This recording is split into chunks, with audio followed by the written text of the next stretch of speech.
Halo semuanya, di sini kita akan mempelajari bagaimana cara melakukan analisis dengan menggunakan tools Urban Network Analysis di ArcGIS. Nah, tools Urban Network Analysis ini dapat digunakan untuk mengetahui atau melakukan analisis centrality pada jaringan jalan maupun pada bangunan. Nah, secara teori, nanti teman-teman bisa explore lebih jauh, akan dilampirkan link untuk bagaimana mempelajarinya. Nah, di sini kita akan membahas bagaimana cara melakukan analisis tersebut dengan menggunakan ArcGIS. Nah, di sini yang pertama, teman-teman bisa mendownload bahan-bahan yang telah disediakan. Yang pertama ada batas wilayah, kemudian selain itu juga ada jaringan jalan dan bangunan yang ada di sekitar wilayah. Untuk jaringan jalan maupun bangunan, misalkan ini, itu teman-teman bisa melakukan download atau mengunduhnya dengan menggunakan OSM. Bagaimana caranya? Teman-teman bisa cek di video yang lain. Nah, pada tools UNA ini atau analisis centrality ini perlu diperhatikan bahwasannya untuk mendapatkan hasil yang optimal, itu teman-teman tidak hanya melakukan analisis pada dalam bagian wilayah saja, pada batas wilayahnya saja, tetapi perlu untuk dilakukan extend mungkin lebih ya dilakukan extend lebih dari batas wilayah yang ada. Nah, sehingga hasilnya seperti ini ya. Jadi di sini kita extend sehingga melebihi batas wilayah. Nah, tampilannya seperti ini. Nah, fungsinya karena centrality ini untuk mengetahui sentralitas dari sebuah lokasi atau sebuah bangunan atau sebuah nodes jalan ya. Nah, untuk mengetahuinya berarti kita kan perlu memperhatikan bagaimana kaitannya dengan bangunan yang lain. Dan untuk yang lebih optimal itu kita perhatikan untuk wilayah di sekitarnya juga. Namun pada kasus tertentu terkadang juga bisa hanya menggunakan batas wilayah yang ada saja. Ya ini tergantung dengan konteks yang teman-teman gunakan ya. Nah, sebelum kita melakukan analisis, yang pertama tentunya kita harus mengunduh untuk Urban Network Analysis Tools-nya tersebut tadi. Nah, di sini teman-teman bisa mencari pada website ya, pada website teman-teman bisa Edge, Google Chrome atau yang lain sebagainya, teman-teman tinggal cari saja Urban Network Analysis Tools. Nah, di sini teman-teman bisa mendownload pada City Form Lab Urban Network Analysis Tools pada ArcGIS. Nah, di sini teman bisa langsung download saja. Ini akan menunggu hasilnya.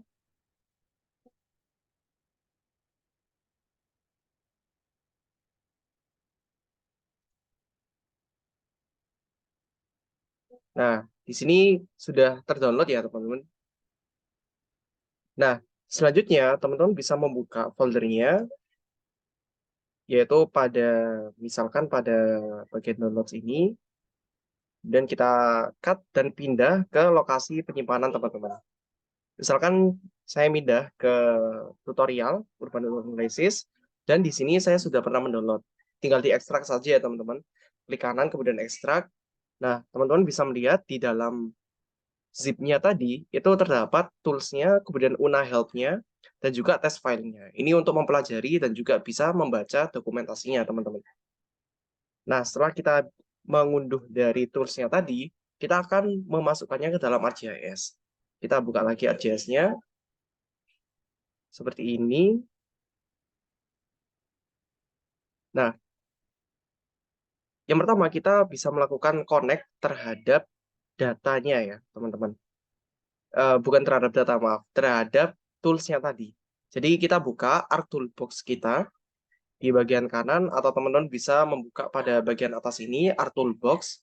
Kemudian di sini teman-teman klik kanan pada bagian ArcToolbox dan Add Toolbox. Nah, di sini teman-teman bisa mencari untuk toolbox-nya Urban Network Analysis tadi. Misalkan di sini kita cari, nah seperti ini ya teman-teman. Kita bisa lihat untuk tools UNA-nya tadi, Urban Network Analysis ya, kita panggil UNA saja supaya mudah. Nah, di sini teman-teman bisa klik open saja. Dan setelah itu, akan muncul pada bagian bawah biasanya ya karena baru, yaitu tool centrality. Ya baru dan juga berdasarkan alfabet itu dia yang terakhir begitu ya. akan muncul tools untuk UNA-nya, di mana ada tools centrality dan redundancy. Nah, di sini kita nanti akan pelajari terkait dengan centrality. Dan setelah itu jangan lupa untuk save ke default. Kita klik kanan ke R toolbox-nya, kemudian save settings to default.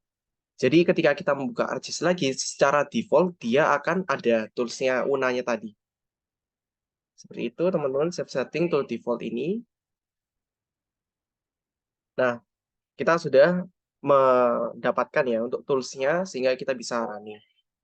Nah, kemudian untuk datanya, teman-teman bisa akses ya, bisa download terlebih dahulu, kemudian bisa dimasukkan. Jadi yang perlu diperhatikan ya teman-teman. Yang pertama, terkait batas wilayah tadi, ini kita lihat seperti ini ya, ini merupakan poligon. Kemudian untuk input bangunannya, atau input titiknya, itu kita harus menggunakan data SHP. Jadi kalau file extension kan biasanya ada SHP dan geodatabase. Nah, pastikan teman-teman menggunakan SHP untuk inputnya, input bangunan atau titik yang sebagai centrality-nya. Karena pada tool centrality ini, pada UNA ini, dia akan menggunakan FID sebagai default untuk ID code-nya ya, ID atau unique ID-nya. Nah, itu menggunakan SHP. Jadi pastikan dia menggunakan SHP.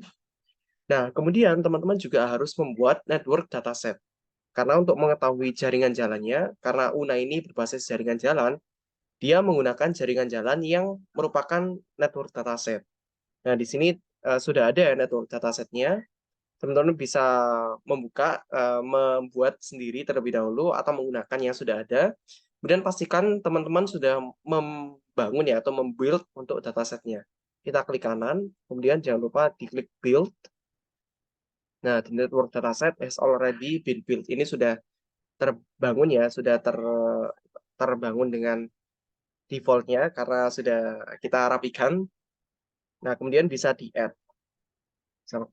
Kita bisa add saja untuk jaringan jalannya, misalkan seperti ini. Nah, ini add. Nah, tampilannya akan seperti ini. Jadi di sini kita memiliki data yang dibutuhkan. Yang pertama bangunannya dengan di-extend pada wilayah sekitarnya juga. Dan jaringannya juga demikian.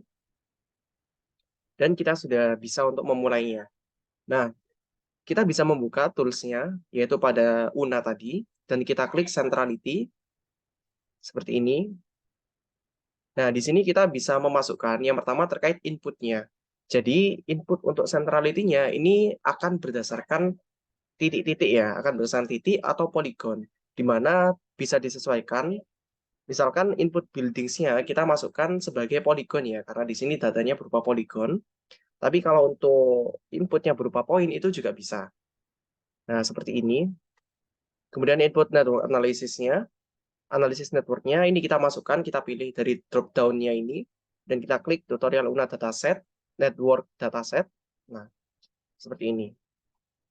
Nah, dan tambahannya sedikit tambahan teman-teman, untuk inputnya, ini sebenarnya tidak hanya terbatas pada bangunan seperti ini saja. Tapi ketika kita misalkan dari jaringan jalannya ini, kita buat poin di tengah, nah itu juga sebenarnya bisa menjadi input. Jadi ketika kita melakukan running, itu outputnya nanti masuk ke jaringan jalannya. Mungkin kita akan bahas di video lainnya. Ini kita mempelajari dasarnya terlebih dahulu. Nah, misalkan seperti ini sudah. Kemudian untuk jenis centrality yang akan dihitung, teman-teman bisa pilih apakah reach, gravity, betweenness, closeness, ataupun straightness. Untuk secara detail, teman-teman bisa membaca pada dokumentasinya. Nah, di sini kita akan langsung mencentang saja. Karena ini lebih ke teknisnya, teman-teman. Mencentang semua. Teman-teman juga bisa memilih salah satu saja atau salah dua saja. Tapi ya ini kita langsung centang semua supaya lebih inilah lebih hasilnya lebih bisa dilihat berbagai macam. Kemudian building ID field-nya ini FID tadi. Dan untuk building weight field ini kita bisa memberikan bobot terhadap bangunannya. Nah, tools UNA ini dia bisa memberikan bobot bangunan itu berbagai macam ya teman-teman. Misalkan pada bangunan-bangunan ini kita bisa memasukkan jumlah keluarga. Nah, semakin tinggi jumlah keluarganya berarti kan bobotnya semakin tinggi begitu. Ataupun dari jenis penggunaan lahan. Apabila dia itu komersil berarti kan dia lebih banyak orang yang mendatangi itu dan lain sebagainya. misalkan mall itu berbeda dengan toko-toko biasa. Nah, di sini kita bisa menyesuaikan building weights-nya atau bobotnya dengan membuat atribut baru. Jadi kita klik kanan di bangunan sekitar wilayah, dan di sini kita bisa menambahkan untuk building weights-nya. Kita add field dan tambahkan weight misalkan. Dan kita masukkan sesuai dengan bobot yang kita misalkan telah kaji begitu. Tapi di sini kita biarkan saja anggapannya semua bangunan itu sama begitu. Bobotnya itu sama. Dan ini impedance length-nya itu, impedance atributnya itu length, dan search radius di sini kita akan default-kan. Nah, fungsi search radius ini dia akan melakukan analisis pada pencarian radius itu berapa. Misalkan ketika kita gambarkan ya, nah misalkan seperti ini, nah dia akan melakukan analisis terkait dengan centrality-nya itu, misalkan dari bangunan ini, misalkan 200 meter, maka dia hanya akan menghitung yang 200 meter ini saja. Misalkan seperti ini. Kalau kita extend 400 meter, nah dia akan menambah untuk jangkauannya. Jadi di sini dia akan dimasukkan dari titik ini, dari titik yang di bagian sini. Begitu juga pada titik yang lainnya, ini juga nanti ketika 200 meter hanya akan seperti ini. Kalau 400, dia akan lebih extend begitu. Tapi ketika kita mendefaultkan, maka asumsinya dia itu akan menganalisis semua. Jadi tidak ada batasan jarak. Jadi pada titik yang tadi, pada titik ini, meskipun dia jaraknya 1000 meter, 2000 meter, dia akan tetap teranalisis. Jadi semuanya ini akan teranalisis begitu. Begitu juga ini, dia akan teranalisis seperti ini. Semuanya begitu. Nah, di sini teman-teman bisa membatasi misalkan dengan asumsi berjalan kaki begitu ya. Kita bisa membatasi 400 meter. Itu orang berjalan kaki atau standar TOD yang 400 sampai 800 meter. Dan di sini kita bisa pilih on the network dan kita pilih output location. Nah, di sini yang penting ya teman-teman, yang penting dan perlu diperhatikan untuk outputnya itu pada tools UNA ini sedikit ada perlu penyesuaian. Jadi pada tools UNA ini dia tidak mau kalau untuk output foldernya itu dia memiliki spasi. Jadi misalkan kita lihat pada ini ya, Urban Network Analysis Toolbox. Ini kan dia memiliki spasi, Urban, spasi Network, spasi Analysis, spasi Toolbox, dan seterusnya. Ini kan ada spasinya. Nah, pada tools ini dia nggak mau. Jadi harus diganti dengan underscore atau ya tidak ada spasinya begitu. Begitu juga pada tools penyimpanannya, jadi di dokumen pada dari awal sampai akhir itu tidak boleh ada spasinya. Misalkan pada ini ya, pada bagian akademik satu perencanaan wilayah dan kota ini, dia kan ada spasinya, ini ada spasinya, dan ini ada spasinya. Ini tidak boleh ya teman-teman. Nah, gimana caranya? Teman-teman bisa membuat folder baru saja, mengkonekkan terhadap folder baru yang dia itu tidak ada spasinya. Misalkan di sini kita connect to folder, kita buat baru saja. Misalkan pada dokumen ini ya, dokumen kita make new folder UNA gitu. Nah, misalkan kita klik, nah seperti ini. Documents UNA. Nah, misalkan seperti ini ya, UNA. Dan di sini kita berikan nama, misalkan UNA, kita berikan nama ini karena di Kelurahan Ketabang, Ketabang, Aptanata gitu. Selanjutnya kita klik bawah, di mana kita pilih akumulatornya itu length dan normalisasinya itu select all. Ini dua ini opsional. Nah, teman-teman bisa eksplor lebih lanjut bagaimana pertimbangan untuk menggunakannya ya. Nah, setelah itu jangan lupa kita klik OK. Nah, yang perlu diperhatikan juga ya teman-teman, untuk tools UNA ini, dia itu pastikan proyeksinya itu sama. Jadi misalkan pada Kelurahan Ketabang ini di Surabaya, dia proyeksinya itu 49S, UTM zone 49S. Jadi semua datanya, bangunannya, kemudian jaringan jalannya, itu dia harus 49S. Karena kalau ada yang berbeda, atau misalkan masih GCS, WGS, itu dia tidak mau begitu. Nah, di sini kita coba. Nah, ini ya. Tadi ternyata belum ter-share screen. Nah, ini masih loading. Oke, kita tunggu.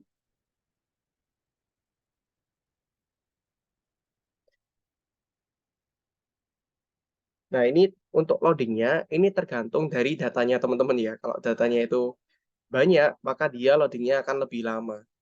Nah, biasanya eh, tergantung dari penyesuaiannya teman-teman ya. Apakah bisa dieliminasi, misalkan jaringan jalannya hanya jaringan yang primer saja yang digunakan, atau kolektor saja yang digunakan, atau bangunannya itu dieliminasi. Misalkan hanya bangunan kerja saja, atau bangunan perumahan saja. Nah, ini bisa teman-teman sesuaikan sebelum melakukan running.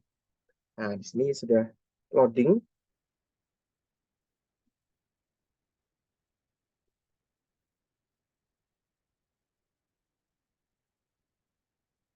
Nah, di sini sudah proses computing lines.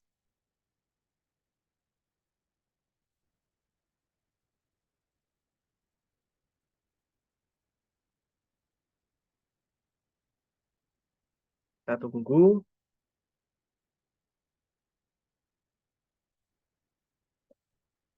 Nah, ini sudah writing out results.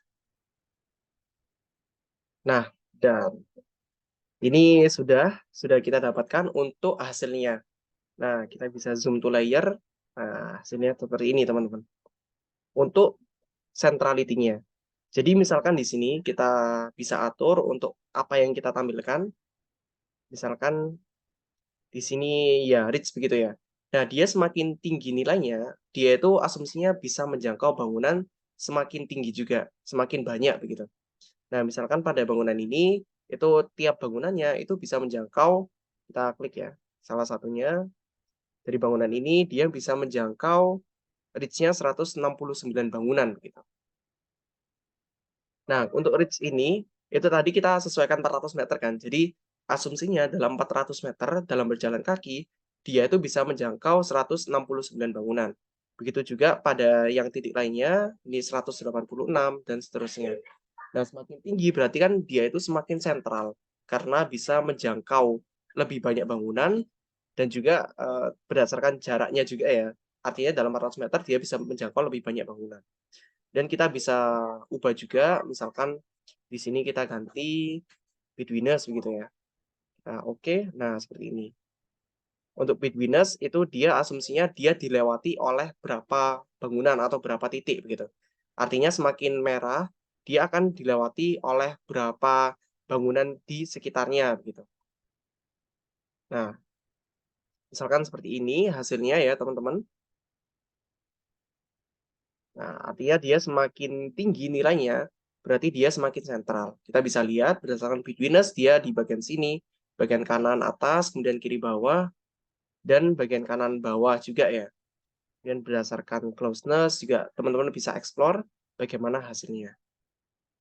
Seperti ini. Nah, closeness ini ternyata secara umum hijau semua begitu.